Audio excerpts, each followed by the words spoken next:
Olá, bem-vindos ao episódio número 9 do Liceu 21 e é episódio número 9, mas teve quase para ser episódio 8,5. E porquê? Por duas razões. Em primeiro lugar, porque eu acho que no episódio anterior houve duas ou três coisas que eu gostava de ter mencionado e que fazem todo o sentido e até fazem, mais do que isso, até fazem justiça a estas duas aplicações que eu apresentei e que me esqueci por completo. Por isso eu quero complementar a apresentação das aplicações no episódio de hoje. E para além disso, foi uma pontaria, foi mesmo um tiro certeiro. Na semana a seguir eu ter publicado o episódio, ou seja, nesta semana que passou, a Apple decidiu introduzir alterações nessas aplicações, não só a nível gráfico, mas como a nível também de funcionalidades. Eu não vou mostrar todas as novas funcionalidades da aplicação, senão o episódio não tinha 20 minutos, teria bastante mais. Por isso, quem sabe num futuro próximo eu poderei voltar a estas aplicações. Se vocês tiverem interesse, coloquem aqui nos comentários e irei então apresentar estes complementos que a Apple colocou na aplicação, que são extremamente úteis e extremamente práticos em ambiente de sala de aula, principalmente na aplicação TPC. Mas hoje vamos nos focar então, já só para não colocar aqui esta introdução muito longa, vamos nos focar em alguns aspectos que eu deveria ter mencionado no episódio anterior e não mencionei, e vou falar também nas novidades destas duas aplicações, ok? Então, venham comigo!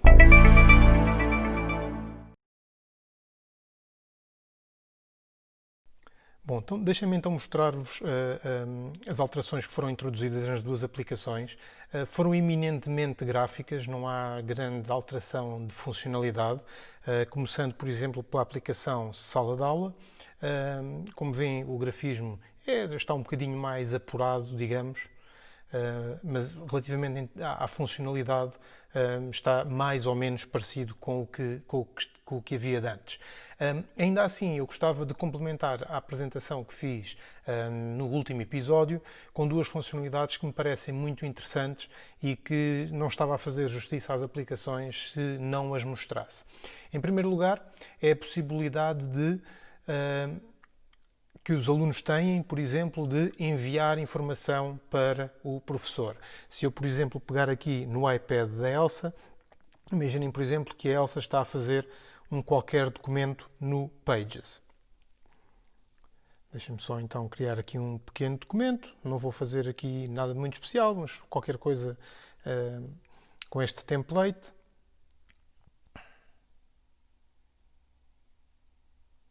Está a descarregar as imagens. E o que é possível fazer, se vocês olharem para o iPad do professor e se a Elsa quiser enviar este documento para o professor, diretamente pode dar ali um toque em partilhar e depois dizer que quer fazer em airdrop para o professor Gonçalo. Se vocês virem no lado do iPad do professor, apareceu um ícone com a partilha e automaticamente o professor consegue visualizar o documento que o aluno enviou. Por isso, isto é uma funcionalidade interessante, que de uma forma simples os alunos podem, em tempo real, fazer chegar documentos ao professor durante a aula. Isto é um aspecto que eu no último episódio não referi e acho que é importante. O outro aspecto é a possibilidade que o professor tem, deixem-me só então aqui sair destes ecrãs, é a possibilidade que o professor tem de ajudar o aluno no caso de, por exemplo, ele se ter esquecido da sua password da Apple ID. Isto só funciona com algumas condicionantes técnicas, condicionantes se calhar é a palavra errada, com algumas características técnicas que irei abordar no próximo episódio. Não vos queria amassar muito com as vertentes mais técnicas e de infraestrutura para que tudo isto funcione, mas eu acho que mesmo professores que nada têm a ver com essa vertente de infraestrutura mais técnica, seria interessante perceberem o que é que está a acontecer atrás das cortinas, fazendo aqui uma tradução para português, sem ser muito detalhado, será um dos aspectos que eu irei trabalhar no próximo episódio. É explicar o que é que tem que estar em cima da mesa para tudo isto aconteça. E para que isto que eu vos vou mostrar, toda esta introdução foi para vos dizer que aquilo que eu vou mostrar a seguir só acontece se algumas características fizerem parte da arquitetura que a escola tem para disponibilizar aos professores e aos alunos, ok? E que neste caso é a possibilidade de, por exemplo, imaginem que a Elsa se tinha esquecido da sua password da Apple ID. Não precisa de a usar todos os dias e é perfeitamente natural. Se nós nos esquecemos, as crianças com mais facilidade se esquecem ainda. Por isso, o que era possível fazer, eu vou dar aqui um toque na fotografia da Elsa e uma das hipóteses que aparece, como podem aqui estar a ver, que é palavra-passe. O que é que vai acontecer quando eu aqui der um toque? Eu vou dizer, surge a possibilidade de eu repor a palavra passe da Apple ID da Elsa. Ok? E eu tenho que depois partilhar isto em ambiente de sala de aula. A Elsa dizia, professor, esqueci-me da password da Apple ID. Ok, então eu reponho, digo-lhe qual é que é a password temporária, 6598, e agora, se nós estivermos a ver o iPad da Elsa, automaticamente surgiu a possibilidade da Elsa confirmar a sua password. Por isso, neste caso, terá que colocar a nova password, que será 6598, 6598, e agora irá surgir a necessidade de criar uma nova palavra-passe. Aquela era apenas temporária. Eu vou criar uma palavra-passe que não se deve criar de todo, mas é só para facilitar aqui o processo e para eu não me esquecer. E pronto, o professor, sem ter que chatear as equipas da IT, sem perder o fluxo da turma, com o mínimo de intrusão possível na turma, conseguiu resolver o problema da Apple ID da Elsa. Por isso, é algo extremamente interessante que a aplicação Sala de Aula permite fazer. E não mencionei no vídeo anterior, por isso queria mencionar agora. Bom, então vou-vos mostrar a aplicação Sala de Aula, mas desta vez em ambiente macOS. Foi algo que também ficou a faltar na demonstração da semana passada e também é de toda a justiça mostrar esta aplicação a funcionar em ambiente macOS. Para além disso, gostava também de vos mostrar, vou aproveitar esta oportunidade para mostrar uma outra vertente de utilização da aplicação Sala de Aula. O que nós tivemos a ver no iPad exige que tal infraestrutura de suporte à aplicação para que tudo funcione sem que nem os professores nem os alunos tenham que preocupar com isso. Mas lá está, tem esta parte um bocadinho mais negativa que nem todas as escolas estão dispostas a suportar, de ter que garantir a existência de uma infraestrutura de suporte. No entanto, existe a possibilidade de a aplicação Sala de Aula, seja em iPad, seja em ambiente Mac, funcionar sem qualquer tipo de infraestrutura. Basta que, por exemplo, o professor tenha instalado no seu iPad ou no seu Mac a aplicação Sala de Aula e ela irá funcionar de forma mais ou menos semelhante, e eu já vos vou mostrar porque é que estou a dizer mais ou menos semelhante, do que se fosse a aplicação gerida centralmente, com as turmas criadas centralmente, em que os alunos e os professores não tinham que se preocupar com nada disso, como vos mostrei a semana passada com a demonstração da aplicação Sala de Aula. Neste caso em particular, temos aqui o iPad, neste caso não é o iPad, mas o Mac do professor, e o Mac do professor tem a aplicação Sala de Aula instalada. É o seu Mac pessoal, e os alunos, imaginem que, por exemplo, são os iMacs da escola, num laboratório de informática, tem os iMacs na escola, e a única coisa que o professor precisa fazer é criar uma aula. Abre a aplicação Sala de Aula no seu Mac e aparece este ecrã, ok? Eu tinha aqui a aplicação guardada nas aplicações mais usadas, basta dar um toque na aplicação, a aplicação abriu, eu agora vou colocá-la em ecrã inteiro para ser mais fácil mostrar, e vejam, não tenho qualquer turma criada, nem qualquer aula criada. Mas está aqui um botão que não me deixa fazer mais nada, portanto posso usar aqui o criar aula, como posso vir aqui acima ao botão de mais, dá exatamente a mesma funcionalidade. E o que eu vou fazer é, lá está, criar uma aula. Imaginem que quero criar a aula de TI para o 9º ano. Posso mudar aqui o ícone, vou colocar aqui o ícone da calculadora e vou colocar aqui o verdinho deste ícone. E vejam o que é que vai acontecer quando eu der um toque em criar. A aula será criada. Neste momento, o cenário já é semelhante àquele que vocês encontravam no iPad. O professor poderá criar mais turmas, mais aulas, a seu belo prazer. Aqui não há qualquer tipo de limite. Mas se o professor quiser dar início à aula, basta dar um toque na aula e neste momento não tem qualquer aluno. A aula foi acabada de criar, naturalmente. Então, o que é que o professor vai fazer? Vai convidar alunos. E fica à espera que os alunos aceitem este convite. Como é que os alunos vão aceitar este convite? Eu agora vou aqui passar para este Mac, ou para este iMac, como queiram chamar, e se eu for às preferências do sistema, uma das opções que irá surgir a partir do momento em que o professor começa a fazer o anúncio de que está uma aula disponível, o aluno basta ir à sala de aula e adicionar, sabe que é o professor Luís, que sou eu, neste caso. Por acaso, aqui também tem um aluno que agora tem um cabelo novo e também se chama Luís. E basta colocar o código que o professor partilhou, 8313. Adicionar aula e o professor tem que autorizar essa criação. E a partir desta altura, o funcionamento vai ser em tudo semelhante ao que tivemos a ver para o iPad, mas neste caso em ambiente macOS. É claro que tem que ser adaptado. Vejam que, por exemplo, neste caso, no iPad só pode estar uma aplicação, não é aberta, mas a funcionar ao mesmo tempo. Neste caso, no Mac pode estar mais do que uma aplicação. Tem as preferências do sistema, é aquela que vocês estão a ver.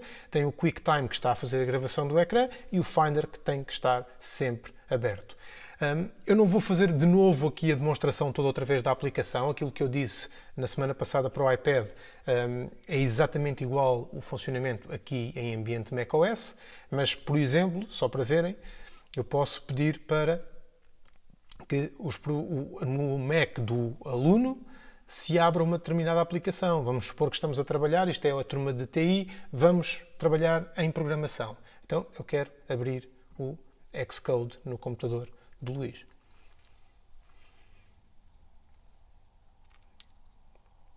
E, como veem, a aplicação Xcode abriu no computador do Luís. Para além disso, passei a ter também aqui o feedback visual disso a acontecer. Eu acho que não vou conseguir ver o ecrã. Vamos ver. Eu consigo ver o ecrã. Qual é que é aqui a diferença? Eu pensava que não conseguiria ver porque estava o QuickTime a gravar, mas afinal dá para fazer na mesma. Qual é que é aqui a diferença? Vocês, quando estiveram a ver o funcionamento no iPad, não apareceu qualquer aviso ao aluno a dizer que se autoriza ou a perguntar se autorizava ou não que o professor visse o seu ecrã. Neste caso, como estamos a falar de uma infraestrutura que não é gerida, apesar dos computadores até poderem ser da escola, não existe nenhuma plataforma a gerir os computadores, está a funcionar como se o computador fosse do aluno.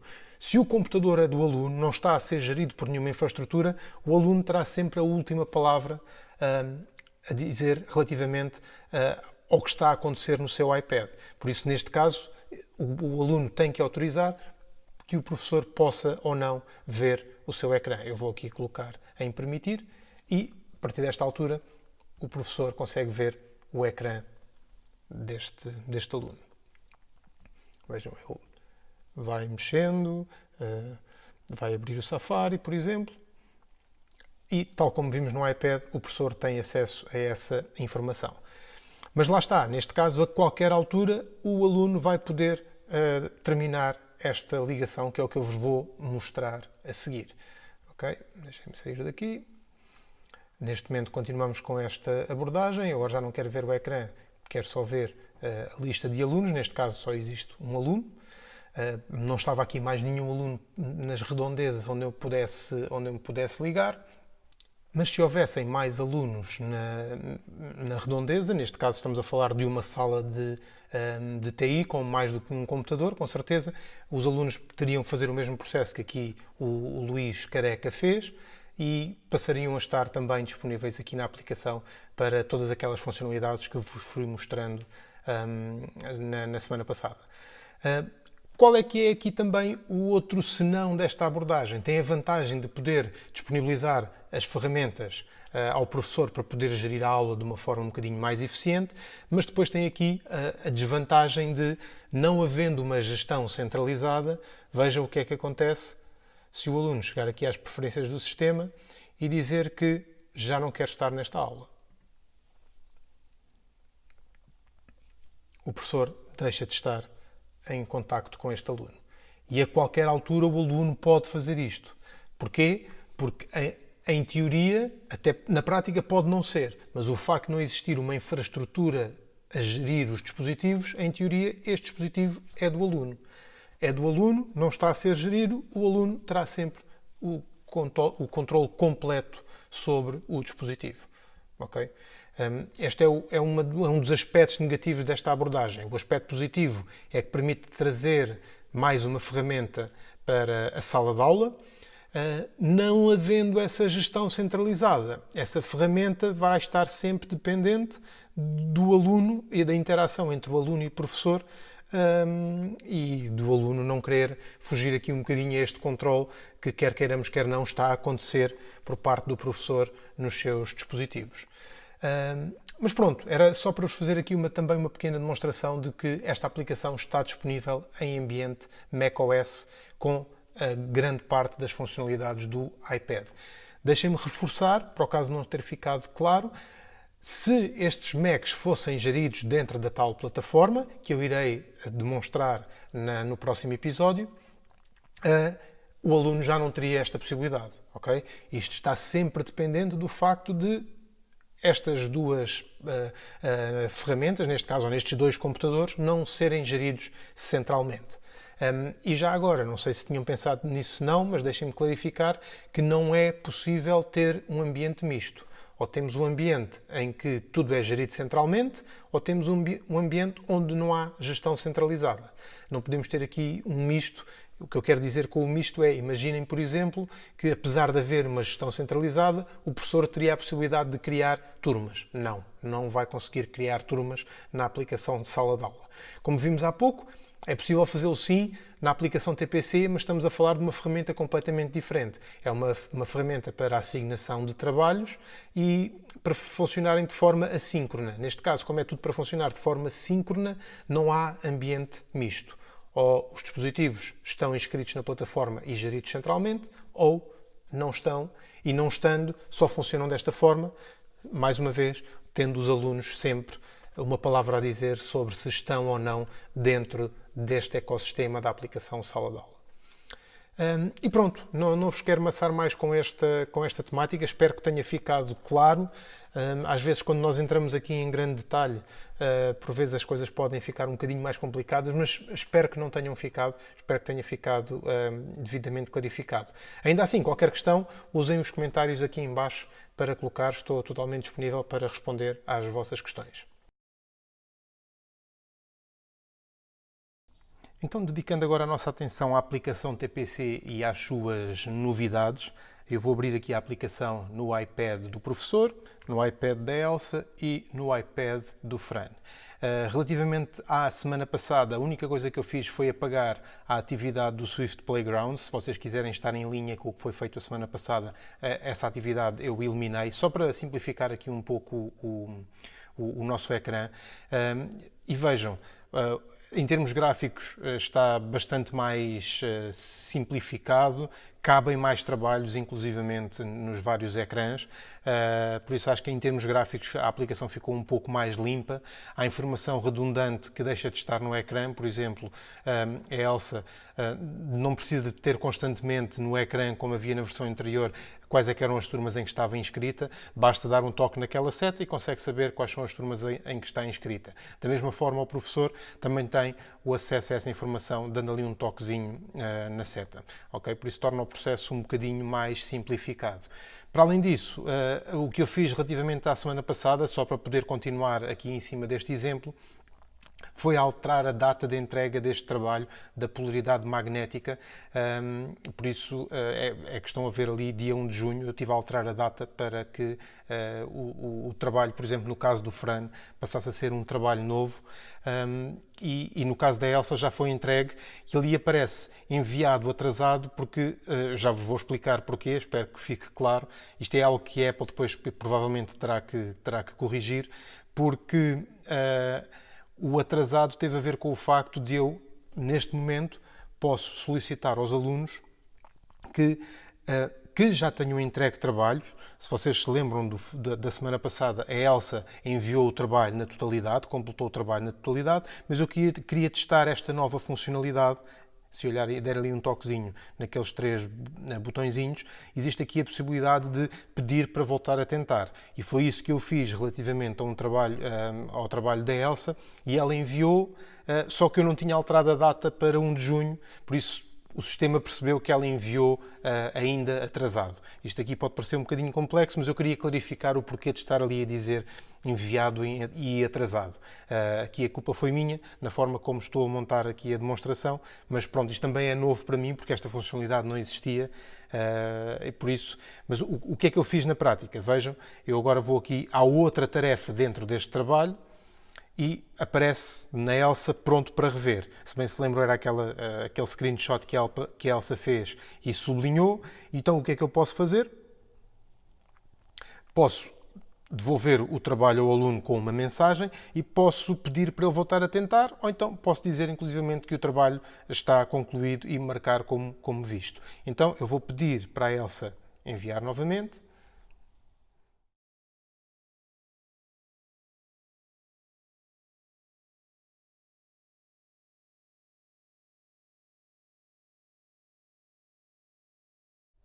Só aqui escrever um pequeno texto.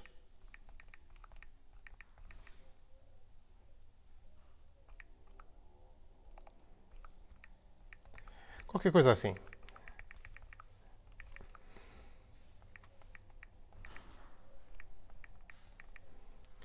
E vou enviar para a Elsa. Do lado da Elsa, vamos perceber qual é que é o feedback que a Elsa irá receber relativamente a esta tarefa. Não se esqueçam que isto não é síncrono, é assíncrono, por isso demora sempre aqui algum bocadinho até que a coisa aconteça.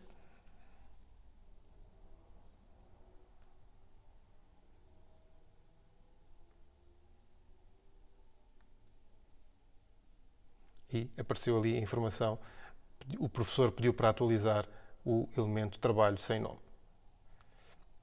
Por isso, aparece então assim o voltar a tentar. Ainda está preso o tal atrasado, espero que agora tenha ficado claro. Ainda está preso ali o tal atrasado relativamente à data. Pronto, isto é pormenores que depois terão que ser limpos por parte da Apple. Mas eu posso substituir o fecheiro por qualquer outra coisa. Por exemplo, deixem-me lá ver o que é que a Elsa pode fazer para que o professor fique mais contente com o seu trabalho. Então, o que a Elsa aqui pode fazer antes de substituir o fecheiro, o professor não quer que ela seja apenas um screenshot, então o que a Elsa pode fazer é utilizar aqui uma outra funcionalidade, que é, enquanto fizer o screenshot, faz o screenshot, depois edita e diz que quer a página inteira. E então passou a haver um PDF, em vez de ser apenas um screenshot da página. Oi, não é isto que eu quero, não quero escrever nada. Não quero fazer markup, mas pronto, ficou apenas aqui a página inteira, que então sim, a página inteira ela pode enviar para o professor. Esta página ficou gravada, um PDF que vai estar gravado nos fecheiros. Posso gravar, por exemplo, nas descargas do iCloud Drive. E então sim, se a Elsa aqui for e substituir o fecheiro,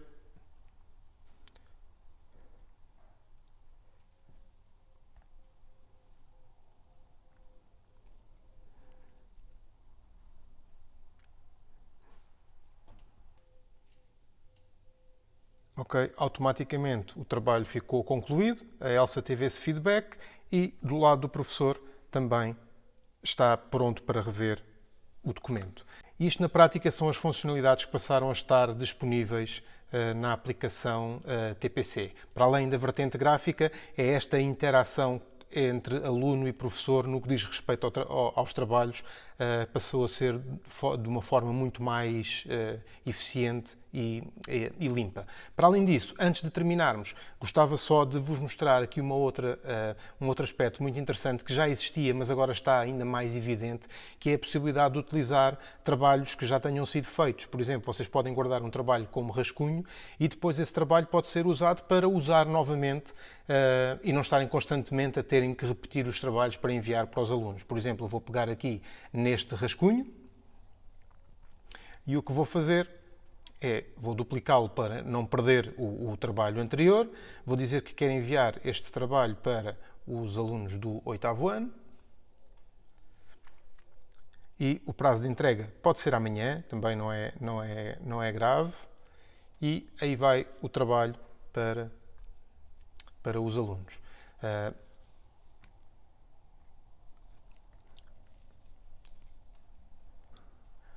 O trabalho foi enviado e vejam, no feedback, no iPad do Fran já tem um novo trabalho e no iPad da Elsa também já tem um novo trabalho. Isto porquê? Porque eu o tinha guardado como rascunho e não necessitei de estar a fazer tudo novamente. Isto, com o passar do tempo, provavelmente os professores vão acumular aqui muitos trabalhos, muitas tarefas para enviar para os alunos e não vale a pena estarem a criar tudo de raiz e esses rascunhos passaram a estar acessíveis de uma forma muito mais simples aqui nesta barra lateral onde diz a minha biblioteca.